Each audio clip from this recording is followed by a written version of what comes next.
AC5, along with Gromer Jeffers, political reporter with the Dallas Morning News. Good morning and happy early Thanksgiving, Gromer. Same to you. I mean, I can't wait to start eating. I can't wait to start eating. I've been eating too much anyway, so we'll see. I can't wait to start eating, and I can't wait to start watching football. Yeah, that's right. Cowboys. Bills. Oh, that's a big game for you.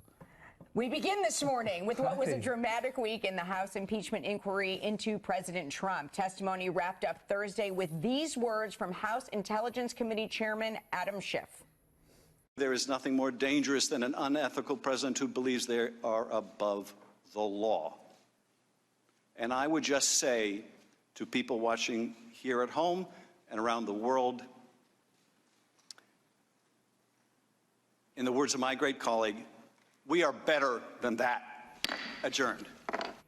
Here to discuss what we heard this week and what is likely to happen next, North Texas Congressman Dr. Michael Burgess. Thanks so much for being here. Good morning, Julie. Good morning, Gromer. And let me add happy Thanksgiving wishes to all your viewers as well. And happy Thanksgiving to you. Let's begin with what you have seen in the past week in these hearings. Anything to suggest to you that you believe this is an impeachable offense?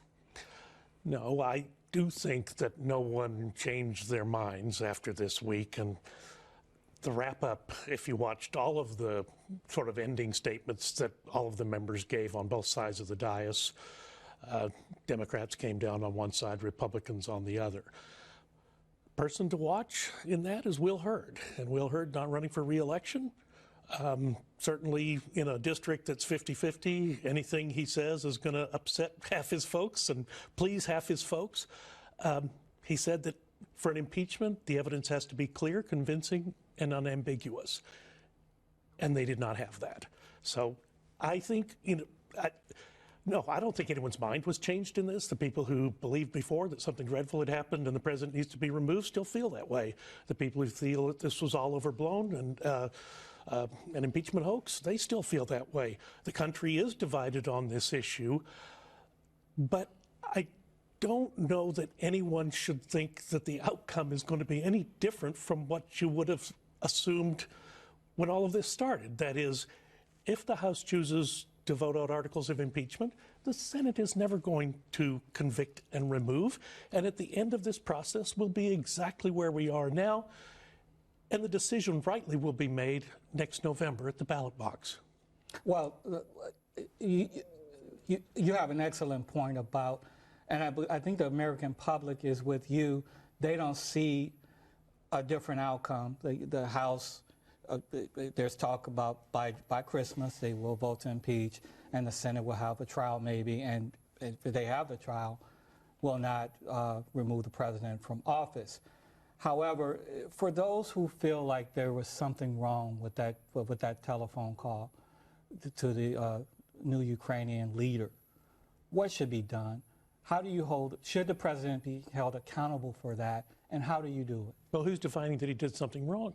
Lieutenant General Kellogg, a public letter that he made, sent a letter to the vice president saying he was on the call, and there was nothing, at the time, nothing seemed to him to be out of the ordinary, a perfect call, if we may use that terminology. Do you think it was I'm sorry, Julie, do you think it was a perfect call? I mean, would you? Look, the president is pretty blunt in his speaking, and it may be language that I wouldn't choose to use, but certainly I didn't see anything wrong, and I certainly didn't see anything that's an impeachable offense. You didn't see anything wrong with injecting the possibility of withholding funds for, yeah, but that's not what occurred. He was concerned about corruption in the country of Ukraine, as appropriately he should have been. The last administration was concerned about corruption in Ukraine. He was concerned that other countries weren't stepping up and doing their part. The United States was carrying the entire burden. Donald Trump's been pretty consistent about that from the get-go. He doesn't like foreign aid as a general principle. So no, none of that is really out of sync or out of character for the president. Is it good foreign policy, you think? Look, the president makes the foreign policy, and that's what's been so frustrating and irritating to me through this whole process, is you have people in the diplomatic corps who say the president was departing from established policy. The president makes the policy. He's the president, and he is selected by the people. If the people don't like the policy, then they don't select the president. They selected this president based upon what? Other countries were going to contribute their fair share. He was going to limit the amount of foreign aid going, taxpayer dollars going out of this country, and he won on those principles. Okay, so are you concerned if any president would ask a foreign leader to investigate any political rival?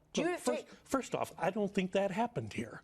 So we can talk about the hypotheticals all you want, but that did not happen here. And that is the question that I'm going to be tasked with answering or voting on at some point probably in the near future. We've been told that the part of the month of December that was supposed to be devoted to district work between the 16th and the 20th, now we're going to be in Washington. So I think if you can read between the lines about what's going to be happening. Whether you believe it happened here or not, are you comfortable with any president asking a foreign leader to get involved with this election process, whether you believe it happened here or not? Well, look, let's evaluate the situations as they occur. I can't speak to any possible future situation. I don't think that happened here. I agree with Will Hurd. Impeachment has to be clear, convincing, and unambiguous. This is anything but unambiguous. Last question on this matter. Do you think Mulvaney, folks with direct information about the call, should testify, and the White House should release relevant documents and information? Look, I think this president, going all the way back to the Miller Report and all of the stuff that happened around, he made people available for lengthy interviews. I thought the president should have asserted executive privilege several times in this whole process, and he did not. The president has the prerogative to assert executive privilege and to ask people not to testify. That's well within his rights. Okay. With all of this going on, do you expect a budget deal by the end of the year? Oh, man. That's hard because budget's never easy. I mean, that it either spends too much or doesn't spend enough. So it's always a fight. But if you've got this as the backdrop and sucking up all the oxygen in the room, I don't know how you get that done. I think the president, when he signed the continuing resolution at the end of the fiscal year, September 30th, I thought, man, the president would be within his rights to say, okay, I'm signing this continuing resolution, but doggone it, you guys get to work. Stop fooling around with other stuff that's not important and get your work done, get your appropriations done, because that's what you're required to do, Congress. The president obviously didn't do that. He didn't take that advice from me. And now we've got another continuing resolution. I expect that there will probably be yet another one December 20th, because we will be embroiled in this controversy. We'll be neck deep in this process come December 20th. And are people going to be willing to compromise and work together? It's hard to see. What about the new trade deal by the end of the year, the new NAFTA? Well, it should have been done months ago. I mean, this has been sitting there waiting. How many times have we heard people, President Obama, when he was a candidate, said NAFTA was a bad deal and it's hurt America and it's taken American jobs. People have been asking for a rewrite of NAFTA for as long as I can remember. This president did that, and he delivered that, and it's been sitting gathering dust on someone's desk for months. Here in Texas, Mexico is our #1 trading partner. It would really benefit. Our economy is doing well, but it would benefit our economy even more to have that deal signed and sealed and delivered.